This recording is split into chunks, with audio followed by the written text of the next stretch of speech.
반갑습니다. 워킹 바이블 TV 송명동 목사입니다. 가룟 유다는 최후의 만찬에 참석했을까요? 같이 퀘스트 하겠습니다. 저 여기 요한계시록 책입니다. 요한계시록 1장부터 11장 그가 왕노로 다시리라. 제가 30년 전에 요한계시록 강해집을 냈어요. 다니엘서를 포함한 이게 510쪽이고 아주 중요한 부분만 넘어서 510쪽인데요. 이제 30년이 넘어서 책도 이제 품절이 될 뿐만 아니라 이제 모든 내용들을 한번 다시 집필을 해야 되겠다라는 마음을 품고 제가 오래전부터 집필을 시작해서 지금 중간 단계에 있습니다. 그래서 여러분이 이제 책을 보시게 되면 성경의 완성과 신앙의 놀라운 영광과 하나님의 놀라운 경륜을 다 알 수가 있습니다. 그래서 요한계시록 제가 여기 가제로 하나님의 왕국과 창조의 경륜의 완성이 요한계시록이에요. 요한계시록을 알지 못하면 하나님의 경륜을 알지를 못하게 되는 거예요. 모든 성경을 알아도 계시록을 모르면 결론 부분이 없게 된다는 사실이죠. 그래서 우리가 이 부분을 더 잘 알아야 될 필요가 있죠. 그래서 1장부터 11장까지의 내용을 제가 지금 집필 중에 있습니다. 여기 밑에는 그가 왕노로 다시리라. 이게 가장 중요한 부분이거든요. 그래서 북펀딩이라는 게 소위 있는데 예약 구매로 후원을 하는 것입니다. 제가 이제 1장부터 11장까지 지금 집필 중에 있고요.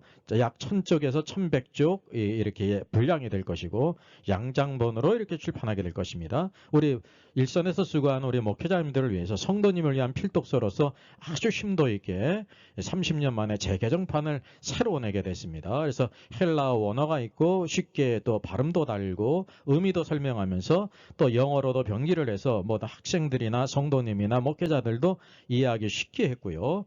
특별히 무천년설과 전천년설을 비교해 가면서 어떤 것이 이제 성경의 견해고 어떤 것이 오류가 있는지를 자세히 QST 하면서 책을 달았습니다. 아마 이렇게 요한계시록을 쓴 책은 제가 찾아보질 못했어요. 또 중요한 것은 각 중요한 주제들을 토픽으로 다 이렇게 달았습니다. 쉽게 얘기하면 생명책에서 그 이름이 흐려진다고 했는데 지운다고 했는데 그 뜻이 바로 무엇인가 성경을 쭉 통해서 하나의 논문과 같이 모든 주제들을 망라해서 이렇게 달았고요. 정가가 이제 약 59,000원인데 예약 특가가 5만 원이에요. 그리고 이제 무료 배송이 됩니다. 이 계좌에 본인 이름을 꼭 기재를 하셔서 5만 원을 입금한 후에 이 메일로 입금자 성명과 주소를 보내시면 출판 후 가장 먼저 이제 10월경이 될 것 같습니다. 먼저 레오나르도 다빈치의 최후의 만찬이죠. 그 산타마리아 델라 그리치 수도원 식당 벽화에 있습니다. 여기 보면 예수님과 12제자들이 다 참석을 했죠. 확대한 그림입니다. 여기 가룟 유다가 여기 뒤를 돌아보고 있는 사람이 바로 가룟 유다입니다.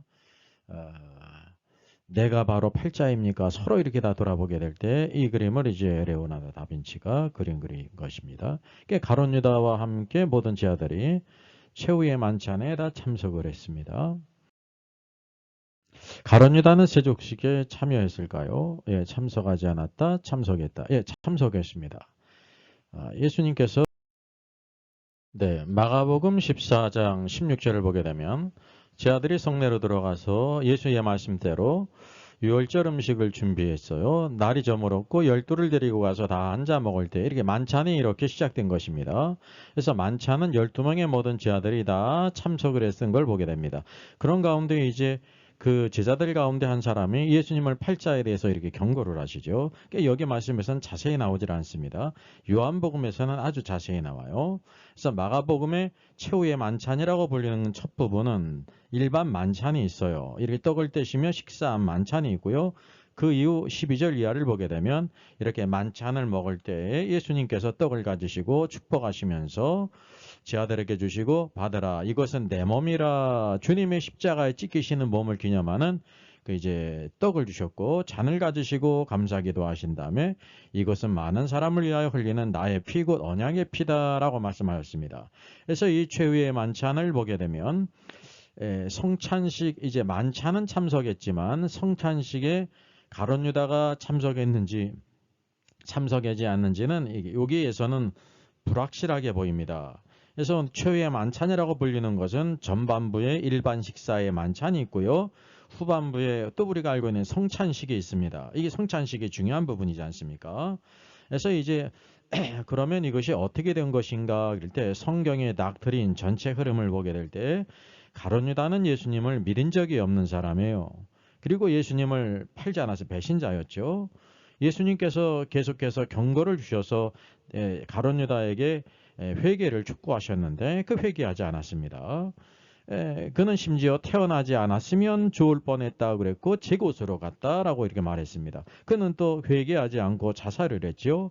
그래서 멸망의 자식이라고 불리운 창세기로부터 계시록에 두 사람이 있는데 이 멸망의 자식으로 들린 사람이 가룟 유다고 또 이제 적그리스도, 짐승인 적그리스도가 멸망의 아들, 원어상으로는 멸망의 자식과 동일한 뜻이에요.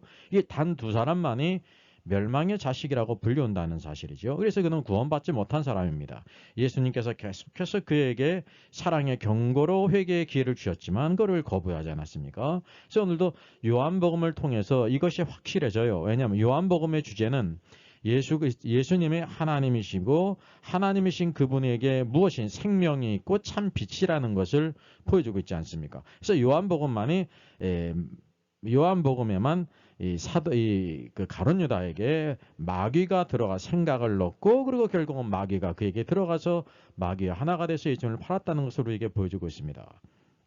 그래서 요한복음의 주제는 예수님이 행하신 그 모든 것들이 표적입니다. 표적이라는 것은 그 일 자체의 의미보다도 더 큰 영적인 의미가 있다는 사실이죠. 그래서 그 표적을 행하신 이유가 바로 무엇이냐면 예수님을 믿어서 생명을 얻게 하려 하심이라고 말씀하고 있어요. 그래서 생명의 관점으로 쓰여진 요한복음에서 자세히 그것을 보여주고 있다는 것입니다. 그러니까 요한복음으로 가보겠습니다. 자, 요한복음 13장을 보게 되면 최후의 만찬이 쭉 있습니다. 이 최후의 만찬은 여러 부분을 포함하는 것입니다. 요한복음 13장 1절을 보게 되면 예수님이 자기 사람들을 사랑하시는데 끝까지 사랑하시잖아요. 그래서 자기 사람 안에 가룟 유다가 포함되지 않습니다. 심지어 마귀가 벌써 가룟 유다의 마음에 예수님을 팔려는 생각을 넣었습니다. 그 생각을 가룟 유다가 억셉할 수 있고 받을 수가 있고 거부할 수도 있습니다. 그런 것을 받지 않았습니까? 예수님께서 또 이렇게 세족식을 하셨죠. 세족식에는 가룟 유다가 참석했어요. 그래서 매 참석했는가 할 때 제가 이 세족식에 대한 영상을 전 영상에 올랐습니다. 그에게 회개의 기회를 주신 것입니다. 발을 씻는 것은 그에게 아무 문제가 되질 않아요. 그래서 그것을 통해서 팔자를 이렇게 알리셨죠. 그래서 그것은 가룟 유다에게 회개할 기회를 주신 것을 의미합니다. 자, 그리고 그 두 번째 부분을 보게 되면 13장 23절 이하에 보게 되면 사랑하는 자가 예수님의 품에 의지하여 말합니다. 시몬 베드로가 머리짓을 하면서 말씀하신 자가 예수님을 팔 자가 누구인지 좀 말하라. 이렇게 사인을 보내니까 예수의 가슴에 그대로 의지하여 말하되 주여 대체 누가 예수님을 팝니까? 라고 말하길 26절에 내가 떡 한 조각을 적셔다 주는 자가 크니라. 직접 이렇게 말씀하셨잖아요. 그리고 그 떡을 가롯 시몬의 아들 유다에게 줬다는 것입니다. 그가 그 팔자라는 거죠. 떡 조각을 주신 까닭은 또다시 가룟 유다에게 회개할 기회를 이렇게 주신 것이에요. 그리고 여기 보게 되니까 조각을 받은 후 사단이 곧 그 속에 들어갔다는 것은 예수님께서 계속 회개의 기회를 주셨는데 회개하지 않았다는 것이죠. 그리고 여기서 사단이 그에게 들어갔다는 것은 아주 심각한 일이거든요. 그건 또 인격적으로 일어난 일이라는 것을 우리가 알아야 됩니다. 그래서 예수님의 모든 회개의 촉구를 거부했고 결국 여기 보게 되니까 그가 이제 예수님께서 사단이 들어갔기 때문에 예수님께서 유다에게 말씀하세요. 내가 하는 일을 속히 하라. 사실 이 말뜻을 자들은 알지를 못했어요. 이 말씀을 무슨 뜻으로 하는지 앉은 자 중에 아는 자가 없었다 그랬습니다. 그래서 어떤 이는 유다가 동기를 맡고 있기 때문에 명절에 우리가 쓸 물건을 사라고 하시나 보다. 아니면 가난한 자들에게 무엇을 주라 하시는 걸로만 생각했습니다. 근데 유다는 그것을 알죠. 예수님은 또 알고. 그래서 유다가 그 조각을 받고 나갔는데 밤이러라 라고 말씀하고 있어요. 그래서 요한복음의 관점은 생명의 관점이기 때문에 단지 그 시간이 밤이었던 것을 우리에게 알려주시기 위해서 행한 것이 아니에요. 그게 이제 표적이거든요. 그 시간이 밤이었는데 그 밤이었다는 것을 성경이 기록한 것은 그가 어둠 가운데에 있다. 왜? 사단과 하나가 됐기 때문에 영적으로 어둠 가운데에 있는 사람이라는 것을 여기에 보여주고 있는 것입니다. 그래서 최후의 만찬은 이렇게 식사를 하면서 떡을 나누며 식사를 하면서 예수님께서 발을 씻겨주셨죠. 그리고 예수님께서 계속해서 경고하시면서 회개를 촉구하신 것입니다. 그리고 그런 가운데 여기 또 계속 떡을 드시고 계셨다는 것을 우리가 알게 되죠. 그 뒷부분이 남아있지 않습니까? 우리가 뒷부분을 가보겠습니다. 최후의 만찬의 요 가장 뒷부분 하이라이트가 무엇이냐면 13장 31절을 보게 되면 그가 나간 후에 이제 가룟 유다가 나간 후에 예수께서 말씀하시기를 지금 인자가 영광을 받았고 하나님도 인자로 말미암아 영광을 받으셨도다라면서 쭉 말씀을 하시는데요. 이게 다 가룟 유다가 나간 다음에 말씀하신 거예요. 이 부분을 아주 상세히 말씀하고 있죠. 요한복음 14장, 15장, 16장은 가룟 유다가 밖으로 나간 후에 제자들 목욕을 하고 발을 씻겨준 제자들, 예수님을 믿는 제자들에게만 하신 말씀이에요. 여기에 가룟 유다가 없다는 것을 주목해야 할 필요가 있어요. 특별히 요한복음 17장은 예수님께서 대제사장으로서 기도하신 것입니다. 이게 아주 중요한 기도죠. 이 자리에도 가룟 유다가 없었어요. 예수님은 대제사장으로서 자기가 사랑하는 자들에게 대해만 말씀하셨지 예수님을 믿지도 않았고 회개를 거부하고 사단과 하나가 된 가룟 유다가 없을 때 이것을 말씀하셨습니다. 대제사장은 오늘도 믿는 자들에게 대제사장 아닙니까? 그 이유를 보게 되면 가룟 유다는 세족식에 참여를 했어요. 예수님께서 계속해서 회개할 기회를 주셨죠. 그래서 거부를 했습니다. 떡을 주시면서 또 회개할 기회를 주셨어요. 거부했어요. 심지어 이렇게 떡 조각에 적셔다 주는 그 자가 나를 팔자다 했단 말이에요. 그것도 제 아들이 알아듣지 못했거든요. 가룟 유다는 알았단 말이죠. 그럼에도 그는 거부했습니다. 사단이 그에게 들어갔죠. 사단과 하나가 될 때 내 할 일을 하라. 그래서 가룟 유다가 나가버린 이후에 없을 때 성찬식을 행했다는 사실이죠. 그래서 여기 최후의 만찬, 레오나르도 다빈치의 최후의 만찬은 이런 것들을 구별하지 않고 그냥 저녁 식사 만찬할 때 가룟 유다가 있었던 것을 그린 그림입니다. 여기에는 가룟 유다가 참석했고 식사도 했어요. 세족식도 참석했습니다. 그리고 이제 성찬식에 있는 것들을 따로 구별해서 나타난 것은 없다는 사실이죠. 그래서 오늘도 우리가 이게 성찬식에 혹시 참여하지 않았나 그렇게 오해할 수가 있는데 성찬식은 참석하지 않은 것입니다. 이 화가들은 화가의 관점으로만 그림을 그린 것이지 이 모든 성경의 내용을 구별해서 그리지는 않았다는 사실이죠. 그 가룟 유다가 성만찬에 참석을 할 수가 없죠. 왜냐하면 예수님께서 그가 나간 후에 비로소 회개의 기회를 계속 주셨단 말이죠. 만약에 그게 회개했다고 하면 그가 있을 때 같이 참석했을 거예요. 회개하고 예수님을 믿었기 때문에 그가 참석할 수 있었는데 나간 후에 비로소 성만찬을 행하셨다고 하는 사실이죠. 이게 하나님의 주권 가운데 다 이 모든 것이 완벽하게 맞는다는 것을 알아야 됩니다. 이 성만찬은 주님의 찢기신 몸과 흘리신 피를 이렇게 주님이 떡을 주시면서 또 잔을 주시면서 포도즙을 주시면서 행하지 않았습니까? 여기는 구원받은 사람만 참석할 수가 있어요. 가룟 유다는 예수님을 믿은 적이 없기 때문에 참석할 수 없다는 것을 우리가 알아야 됩니다. 이것이 성경의 닥트린이에요. 저의 저서를 소개해드리겠습니다. 때를 알라 주님이 오신다. 계시록과 다니엘서의 전반적인 조망을 다룬 책입니다. 저 사람 천국 갈 수 있을까? 구원과 천국의 내용을 심도있게 다뤘죠. 구원 탈락인가 거짓신자인가? 모든 중요한 질문제를 다룬 책입니다. 탈고되기가 있고요. 여러분 센스 있는 사람들의 특징이 뭘까요? 구독, 좋아요를 누릅니다. 특별히 이제 좋아요를 많이 누르시면 다른 사람들이 이 영상을 찾아서 볼 수 있는데 도움이 된다고 합니다. 내 주의 나라와 원제목은 더 처치입니다. 작사는 디모디 드와이트 작사고요. 미국 출생이고 당대에 알려진 천재였다고 합니다. 4살 때 성경을 읽고 몰래 라틴어를 배웠다고 합니다. 13세 때 예일대에 합격했고 프린스턴에서 신학 박사학위를 받고 후에 예일대 총장이 되었습니다. 그는 조지 워싱턴 대통령의 친구로서 미국 최초의 부흥사인 감독파교회 목사 조나단 에드워드의 손자라고 합니다. 작곡은 에론 윌리엄스입니다. 음악 출판사를 했고요. 많은 교회 음악 서적을 출판했다고 합니다. 내 주의 나라와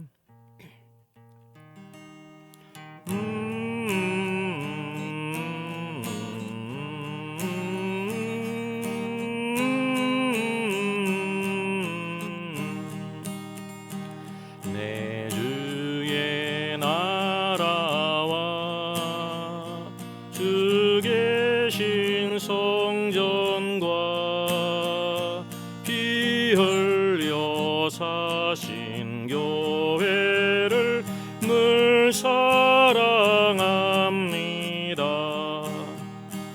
내 주의 교회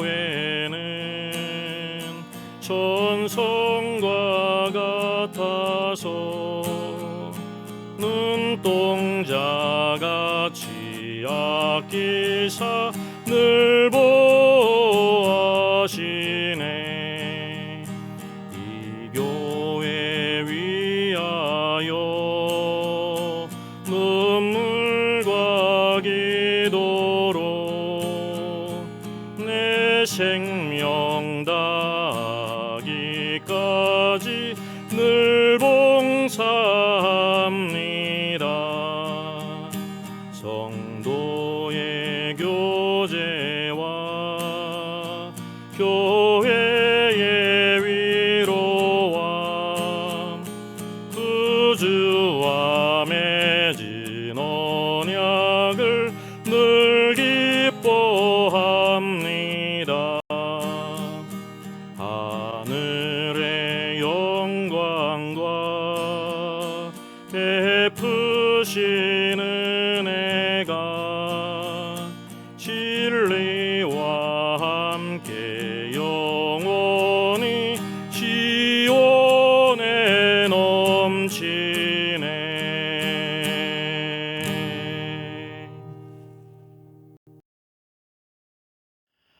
Our Father in heaven, hallowed be your name.